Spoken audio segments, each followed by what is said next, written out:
Hello friends, power of equity Marathi चॅनलमध्ये आपलं सगळ्यांचं स्वागत आहे. तर आपण आता निफ्टी आणि बँक निफ्टीच्या बद्दल ॲनालिसिस झाल्यानंतर आपण ह्या आठवड्यात जे स्टॉक येणार आहे त्या स्टॉक बद्दल आता ॲनालिसिस करू मित्रांनो. तर आता मी निफ्टीचा चार्ट ओपन केलेला आहे.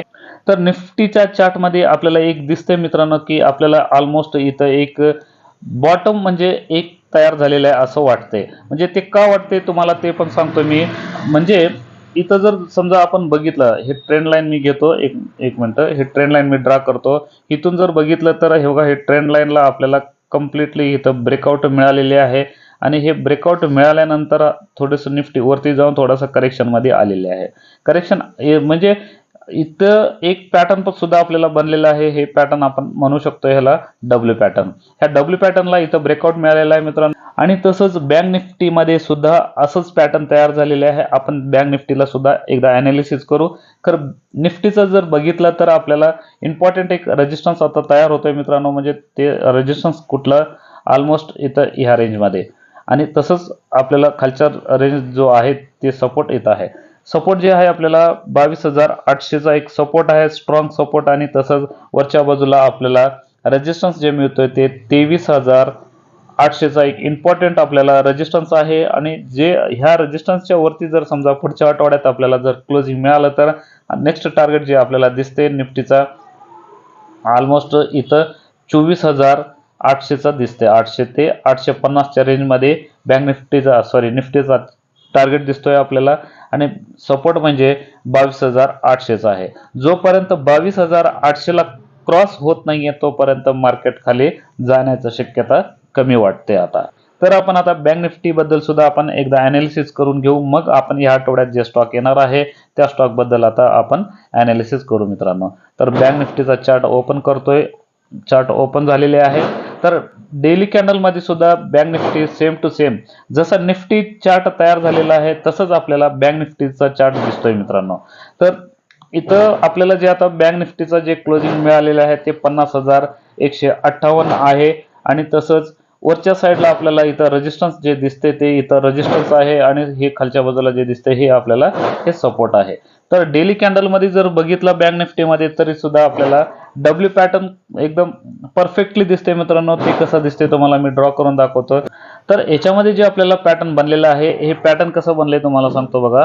हे बघा, इथनं खाली आल्यानंतर थोडासा इथं बॉटम एक तयार होऊन या बॉटम नंतर एक वरती पुलबॅक आला. पुलबॅक नंतर परत पुन्हा एकदा खाली क्रॅश झाला. क्रॅश झाल्यानंतर परत आणि पुन्हा वरती गेला. म्हणजे हे आपण म्हणतोय जसं हे डब्ल्यू पॅटर्न.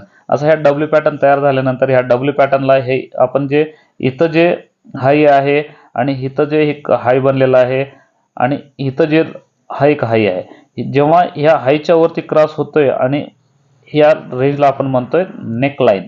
ह्या नेकलाईनला इथं आपल्याला ब्रेकआउट मिळालेला आहे. तर ब्रेकआउट मिळाल्यानंतरनं जो स्ट्रॉंग सपोर्ट होतोय आपल्याला, जो खालचं जे हल्लो आहे हा स्ट्रॉंग सपोर्ट होतोय. आणि तसंच वरच्या बाजूला जे आहे आपल्याला म्हणजे वरपर्यंत ह्या रेंजपर्यंत जायचं मार्ग खुला ओपन झालेले आहे असं वाटते. तरी सुद्धा शेअर मार्केटमध्ये काही होऊ शकतं मित्रांनो. तर कुठलंही काम करताना म्हणजे ट्रेडिंग करताना तुम्ही स्ट्रिक्टली स्टॉप लॉस लावून ट्रेडिंग करू शकताय. तर आता बँक निफ्टीमध्ये वाटते की नेक्स्ट टार्गेट काय होईल.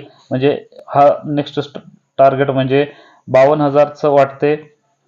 52,000ला जर समजा एकदा क्रॉस झालं तर आपल्याला नेक्स्ट टार्गेट दिसते ऑलमोस्ट इथं 53,000.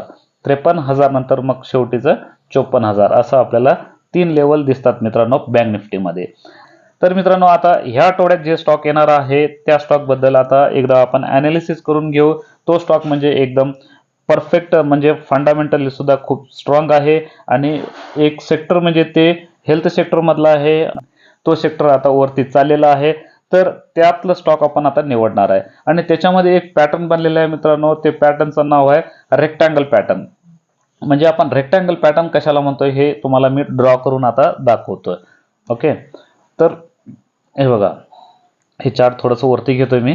तर रेक्टँगल पॅटर्न ते तुम्हाला माहितीच आहे, तरी सुद्धा नवीन लोकांना एक कळेल म्हणून मी तुम्हाला हे रेक्टँगल पॅटर्न इथं मी ड्रा करून दाखवतो.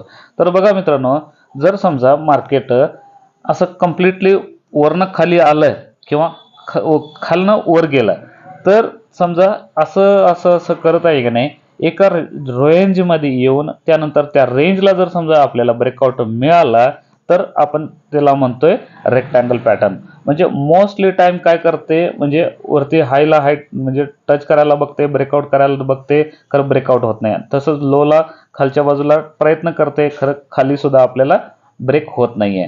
त्यानंतर ज्या बाजूला ब्रेकआउट होते आपण म्हणजे डाऊन साईडला सुद्धा तयार होते हा पॅटर्न किंवा अप साईडला सुद्धा होते. तर आपण जे आता स्टॉक बद्दल अनालिसिस करणार आहोत तो स्टॉक अप साईडला आपल्याला ब्रेकआउट मिळालेला आहे इथं ह्या रेंजमध्ये. तर ते कसं मिळालंय तुम्हाला आता मी दाखवतो. त्या स्टॉकचं नाव मी पहिल्यांदा टाईप करतो मित्रांनो, तर तुम्हाला पण लक्षात येईल. तर त्या स्टॉकचं नाव आहे नारायणा हृदयालय. नारायणा हृदयालय त्या स्टॉकचं नाव आहे. तर ॲक्च्युली इथं मोस्टली आपण काय करतोय स्टॉक बद्दल अनालिसिस करताना डेली कॅन्डल मध्ये नाही, विकली कॅन्डल आणि मंथली कॅन्डलला जास्त आपण अनालिसिस करत राहतोय.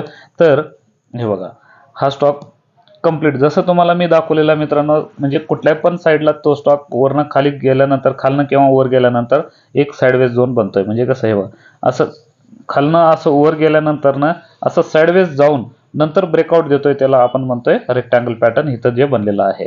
आणि तसंच खालनं वर आला, एक्झाम्पल हे बघा वरनं खाली आला आणि तसंच असं एक साईडवेज झोन बनला आणि इथं ब्रेकआउट जरी दिला तर आपण ह्याला म्हणतोय रेक्टँगल पॅटर्न. तर हा स्टॉक ह्या पद्धतीनं बनलेला आहे मित्रांनो. तर आपल्याला एक इम्पॉर्टंट एक छोट्याशा प्राइसनं आपल्याला ब्रेकआउट मिळालेला आहे. तर इथं जे इम्पॉर्टंट प्राइस दिसते ते किती आहे ते तुम्हाला मी दाखवतो. ओके, इथं मी हे बघा इथं हॉरिझॉन्टल लाईन घेतली मी. तर ह्या हॉरिझॉन्टल लाईनला इथं मी ड्रॉ केलेला आहे. तर बघा मित्रांनो इथं जर हॉरिझॉन्टल लाईनला आपण जर बघितलं तर 1394.90 ह्या रेंजला आपल्याला इथं रेजिस्टन्स दिसत होता आणि त्या रेजिस्टन्सला इथं ब्रेकआउट मिळालेलं आहे. ते ब्रेकआउट कुठं मिळालेले आहे तुम्हाला मी दाखवतो. हे बघा इथं ही तुम्हाला ही ग्रीन लाईन दिसते, जर दिसत नसेल तरी सुद्धा तुम्ही एकदा चार्ट तुमच्या लॅपटॉपमध्ये किंवा तुमच्या मोबाईलला काढून बघा, तुम्हाला दिसेल. तर इथं ॲक्च्युली ही जी लाईन आहे इथं 1405 ला आपल्याला क्लोजिंग मिळालेलं आहे. ते सुद्धा मी दाखवतो. हे एक मिनिट थांबा. ओके, हे बघा आपल्याला जे रेजिस्टन्स होता किती 1394.90चा आपल्याला रेजिस्टन्स इथं होता आणि त्या रेजिस्टन्सला ब्रेकआउट मिळाले आपल्याला 1405 रुपयाला आपल्याला इथं ब्रेकआउट मिळालेला म्हणजे क्लोजिंग मिळालेला आहे. म्हणजे याचा अर्थ काय झालं, हा स्टॉक तेजीचा संकेत आपल्याला देत आहे मित्रांनो. तर ह्याच्यामध्ये नारायणा हृदयालयमध्ये आपल्याला आता आपण बाय करू शकतोय 1405 पासून. जर याच्यात जर करेक्शन जरी आलं तर 1300 रुपयापर्यंत आपण या स्टॉकमध्ये आपण खरेदी करू शकतोय. बघा मित्रांनो, ज्या स्टॉक बद्दल मी अनालिसिस करतोय माझा अनुभव फक्त मी तुमच्यापर्यंत शेअर करतोय. तुम्हाला मी गायडन्स किंवा टिप वगैरे देत नाहीये. गायडन्स देण्यासाठी टिप देण्यासाठी मी सेबी रजिस्टर्ड नाही आहे मित्रांनो. फक्त माझा अनुभव तुमच्यापर्यंत मी शेअर करतोय. जर आवडलं तर नक्की लाईक करा आणि जरी नाही आवडलं तरी सुद्धा कॉमेंट जरूर करा मित्रांनो. तर बघा तुम्हाला सांगतो ॲक्च्युली आपण ज्या पद्धतीनं आता अनालिसिस करतोय ही ॲक्च्युली ही बाईंग रेंज आहे. ही बाईंग रेंज आहे मित्रांनो. तर ह्या पद्धतीनं आपण ह्याच्यामध्ये बाय करू शकतोय. आणि आपल्याला नारायणा हृदयालयाचं जे टार्गेट मिळते ते टार्गेट किती आहे ते पण तुम्हाला मी सांगतो. तर ते टार्गेट ऑलमोस्ट आपल्याला 1700 ते 1800च्या रेंजमध्ये आपल्याला टार्गेट मिळू शकते मित्रांनो. हा खूप मोठा टार्गेट आहे. आणि याच्यानंतर आपण ब्रेकआउट झाल्यानंतर परत पुन्हा एकदा आपण रिव्ह्यू घेऊ. कारण याच्यामध्ये जे स्टॉप लॉस आहे ते स्टॉप लॉस खूप छोटा आहे मित्रांनो. स्टॉप लॉस पण काही जास्त नाही आहे.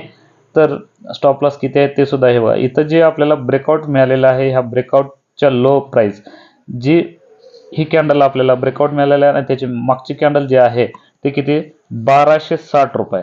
जर 1260च्या खाली जर समजा आपल्याला क्लोजिंग मिळालं विकली बेस प्रमाणे तर आपण या स्टॉकमधनं एक्झिट होऊन जायचं आहे.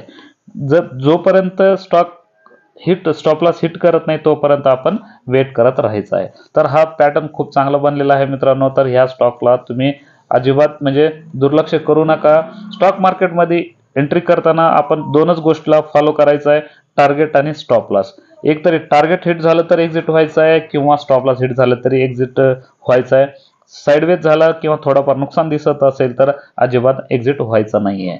तर तसंच आपण पुढच्या आठवड्यात पुढच्या स्टॉकबद्दल ॲनालिसिस करू मित्रांनो. तोपर्यंत धन्यवाद.